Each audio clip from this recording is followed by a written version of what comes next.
We begin our deep dive into the remaining top free agents and trade possibilities by looking at the seismic move that could send shockwaves through the sport, a potential trade involving Tarek Skubal. While it's certainly the biggest headline-grabbing rumor, the odds of Skubal being moved this year remain slim. Shada, Tobian believing that perhaps a solid arm like Corbin Burns was likely to be moved, and we saw the eventual movement of Dylan Cease. But Skubal is in an entirely different category. He is arguably the best starting pitcher in baseball right now, a two-time straight Cy Young winner, and an absolute competitor. With 1 year remaining on his contract, the price tag is understandably astronomical, and Detroit has every reason to hold on to him. Shedar, the Tigers aren't acting like a rebuilding team. They've made major moves, signing players like Kenley Jensen and Kyle Finnegan, and extending their manager, A.J. Hinch. They want to contend. Skubal is the engine of that contention. They won 50% of their games when he wasn't starting, but 2/3 of their games when he was.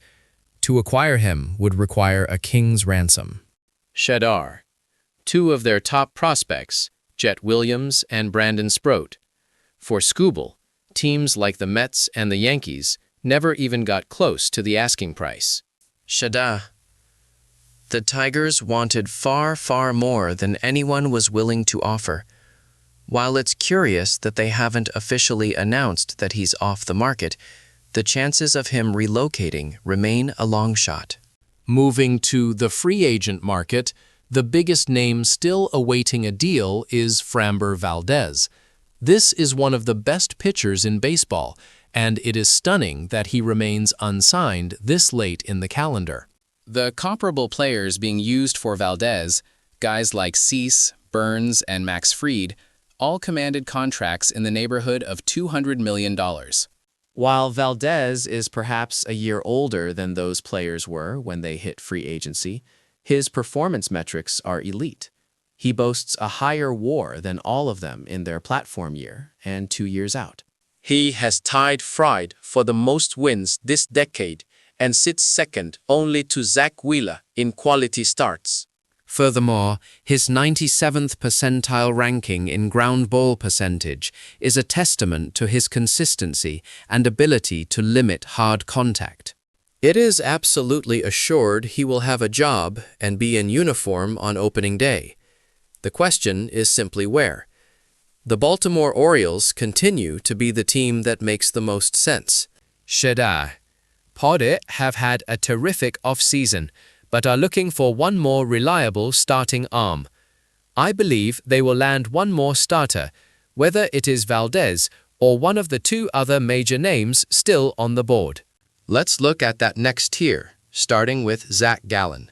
Teams are talking hot and heavy with Gallen right now, and I wouldn't be shocked if he came off the board relatively soon. He has the issue of the qualifying offer attached, which limits the field slightly, but he is a proven, clutch performer who has garnered Cy Young votes in 3 different seasons. Skedar, the D-backs remain a possibility for his return, but the Chicago Cubs have been linked to him for months, and naturally, the Orioles are right there in the mix.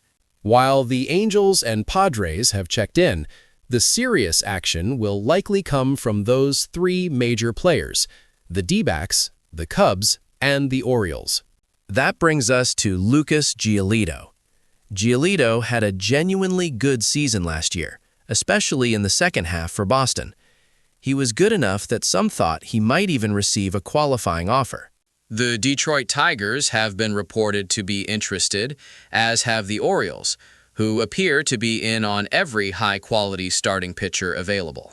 While Valdez would likely be their top choice, Giolito is a serious target. The Atlanta Braves are also showing heavy interest in Giolito, looking for a strong rotation piece. Other potential landing spots include the Giants, who have already signed a couple of arms, but could still be looking to bolster their rotation. When you look at the deep pool of available pitching talent, from aces like Valdez down through the strong starters like Giolito and Gallen, the market remains surprisingly rich this late in January. Sheda, tôi forced to look into the proverbial crystal ball. My immediate prediction for the next starting pitcher to sign a deal would be Zach Gallen. Finally, let's consider the top slugger still available, Eugenio Suarez. After hitting nearly 50 home runs last year, his value remains high. The Mariners, where he finished last season, certainly like him, but they may prefer a short-term deal, given their organizational depth. Suarez, however, is likely seeking a multi-year contract off such a strong performance. The Pirates are aggressively looking to improve their offense and have made some initial moves, making them a clear possibility. The Reds, where Suarez previously played, are another potential landing spot. While the Red Sox have been exploring infield options, a major move for Suarez seems less likely than a potential trade for someone like Brandon Donovan or Gleyber Torres, as they may simply stick with their current internal options at third base. The most likely scenario places Suarez with the Mariners or the Pirates.